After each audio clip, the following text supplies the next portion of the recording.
आपण सिलेक्ट आणि व्हेअर या क्वेरी नंतर आपण ऑर्डर बाय क्लॉज पाहणार आहोत. ऑर्डर बायचा यूज डेटा असेंडिंग किंवा डिसेंडिंग ऑर्डरमध्ये सॉर्ट आउट करण्यासाठी असतो. म्हणजेच एखादा डेटा आहे त्याला असेंडिंग ऑर्डरने लावण्यासाठी किंवा डिसेंडिंग ऑर्डरने लावण्यासाठी याचा वापर केला जाऊ शकतो. आता आपण याचा एक बेसिक सिंटॅक्स सांगतो तुम्हाला. Select column name select column name from table name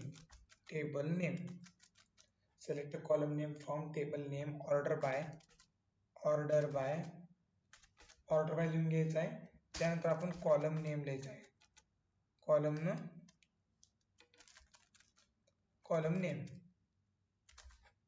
column name आणि त्याच्यानंतर आपण डेटा असेंडिंग करणार आहोत की डिसेंडिंग हे आपण तिथे सांगणार आहोत. हा सिंटॅक्स आहे कशासाठीचा? ऑर्डर बाय क्लॉज साठीचा. आता आपण याला खोडून घेऊया. याला घालवल्यानंतर आपण डेटा पहिल्यांदा असेंडिंग ऑर्डरने कसं लावता येईल ते बघूया. आपल्या समोर हा एक टेबल आहे ज्याचं नाव रोहित आहे. ज्या टेबलमध्ये काही एजचा डेटा आहे, 3 एजचे डेटा आहेत.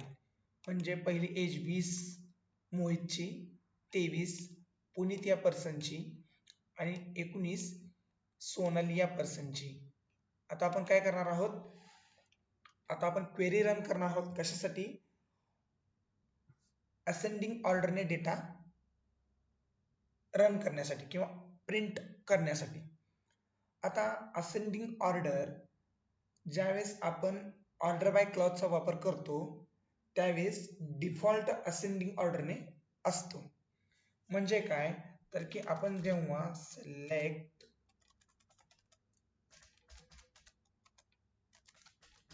select star from table name आणि इथे आपण लिहितो ऑर्डर बाय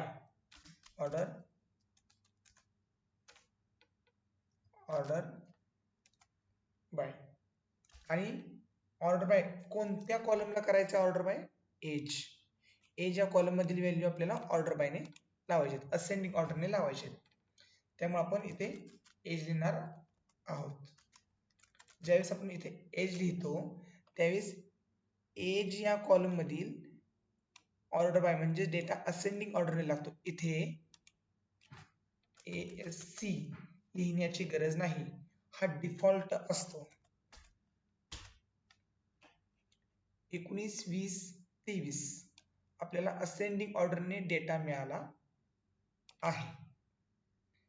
त्याचबरोबर जर आपल्याला डिसेंडिंग ऑर्डर म्हणजेच उतरत्या क्रमाने आपल्याला डेटा प्रिंट करायचा असेल तर त्यासाठी आपण DESC म्हणजेच डिसेंडिंग हा क्लॉज वापरू शकतो, क्वेरी वापरू शकतो. त्यासाठी आपण सिलेक्ट स्टार फ्रॉम रोहित म्हणजेच टेबल नेम ते ऑर्डर